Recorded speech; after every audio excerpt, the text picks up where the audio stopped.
पण बोलतोय काय मध्ये मध्ये? असू दे की, बोलू दे. मी ट्रान्सलेट करायला मला जरा संधी मिळू दे की. हो हो हो. सवय आहे तुम्हाला, सवय आहे. Good morning ma'am. Morning. Are you fine ma'am? हा, यस.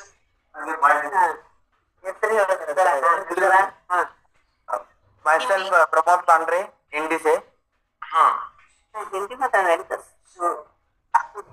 लिंक लिंक आमच्या तुमची आत्या. तुमची आत्या. आत्या दिले.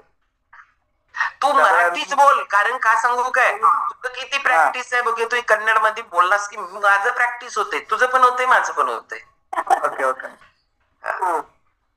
मी हर्बल लाईफ 3 महिने घ्यायला लागलो. आणि ते कारण काय काय की पिंपल्स आणि स्किन का कारण आहे. आता बरा जायला लागले. आता बरं होते. ಎಷ್ಟು ದಿನ ಆಯ್ತು चालू ಮಾಡಿ? 3 ತಿಂಗಳು किती दिवस झाले चालू करून विचारायला लागले? 3 मंथ्स झाले. ओके. आता त्याच्या ಅದ್ರಾಗ ಎಷ್ಟು ಫರಕ್ ಬಿದ್ದೈತಿ? ಎಷ್ಟು ಪರ್ಸೆಂಟ್? 20, 30, 40, 50? 40-45% ಆಗ್ತಿದ್ರು. ಹಾ, ಚೇಂಜ್ ಆಗೈತಿ. Okay, S. ಏಜ್ ಎಷ್ಟೈತಿ? 17 ರೀ. ಓನ್ಲಿ 17? 17. ओके. 17. 17 वर्षाचा आहे. स्किनचा प्रॉब्लेम आहे. स्किन मध्ये खूप पिंपल्स आणि हे सगळे खूप जादा होते. आता त्याच्यामध्ये फरक पडलाय. फक्त 17 वर्षाचा आहे. ओके. आताच लई मुलं ही लक्ष देतात स्वतःच्या स्किन कडे. आणि चेहरा पूर्ण काळा पडलं होतं त्याचं. आणि पिंपल्स भरपूर होतं. आणि डॉक्टरना दाखवला वगैरे सगळं झाले. सोलापूरला जाऊन सगळं स्किन डॉक्टरला वगैरे दाखवले, पण काही फरक पडत नव्हता त्याचा. त्याला म्हणलं घेऊन बघ, स्किन बुस्टर वगैरे चांगला आहे, फ्युअल पण चांगला आहे, घेऊन बघ म्हणताना ते सुरू केला. 3 महिने त्याला बरेचसे म्हणजे फरक पडले. आता ते पहिले तर सगळं जायला सुरू झाले. आता काळापणा पण कमी झाले. आता पूर्ण असे एकदम काळा काळा दिसत होता तो. आणि काळा पण कमी झाले आणि पिंपल्स पण असे नवीन नाही आले, पण अगोदरचे कमी आले. आता कमी होत आले आता. ओके. एकदम पॉवरफुल रिझल्ट. या पोरांना काय पाहिजे असणार? स्किनच भारी पाहिजे असणार की नाही? आणि त्याच्यासाठी एवढे प्रयत्न करत असतात, एवढे प्रयत्न करत असतात.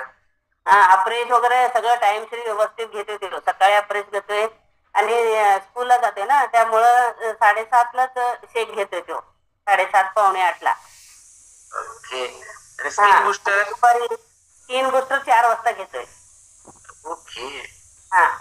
आणि दुपारी मग जेवण आणि आले की मग तो स्किन बुस्टरच घेतोय तो 4 वाजता. येस, एकदम पॉवरफुल रिझल्ट आहे. स्किन एकदम पॉवरफुल. कारण डायजेशनचं आरोग्य, पोटाचं आरोग्य चांगलं झालं तर स्किनचे प्रॉब्लेम सॉल्व्ह होतात. आपण फक्त स्किन साठी केअर करतो, केसांचं केअर करतो, पण पोटाचं केअर करत नाही. मग नुसताच बरोबर. म्हणून शेट्टी सरांची एक भाषा लय भारी आहे, लिप्पा पोती. कुठला कन्नड भाषा आहे का मराठी आहे मला माहिती नाही. त्या दोन्हीचं कॉम्बिनेशन करून सांगतात, मला काय माहिती नाही. पण त्याच्यामुळे वरवरचे इफेक्ट, वरवर इलाज करून आपण त्याला पूर्णपणे घालवायचा जर विचार केला तर होत नाही. कारण मुळात स्किनचा कुठलाही प्रॉब्लेम हा डायजेशन प्रॉब्लेम असणार आहे. आणि डायजेशन प्रॉब्लेम मुळे त्याच्यावर जो मेन इफेक्ट, आपण त्याच्यावर जो उपाय करायला पाहिजे ना, तो सोडून अदर हे खायचं बंद कर, ते खायचं बंद कर, लावून बंद बघ आणि शॅम्पू चेंज करून बघ, बाकीच्या सगळ्या वरवरच्या गोष्टी आपण करतो ते पण करायला पाहिजे. नाही असं नाही आहे, ते उपचार चुकीचा नाही आहे. पण त्याच्या बरोबर पोटाचा उपचार, जो डायजेशन म्हणजे पचन, ऍब्सॉर्प्शन, शोषण आणि उत्सर्जन, ह्या तिन्ही ह्याच्यामध्ये कुठं ना कुठेतरी बिघाड असल्यामुळे तो प्रॉब्लेम येतो. त्याच्यावर प्रॉपर खूप कमी वयामध्ये तो खूप भारी करायला लागलाय. म्हणजे स्किनचा रिझल्ट खूप लेट येतो, पण स्किनचा रिझल्ट त्याचा इतका फास्ट यायला लागलाय ना, ते अजून पुढच्या वेळेला. फोटो काढून ठेवलेस का नाही तू? फोटो पहिला काढून ठेवायला पाहिजे होता, आता तरी काढून ठेव. अगोदरचा पण फोटो आहे त्याचा. येस. ओके.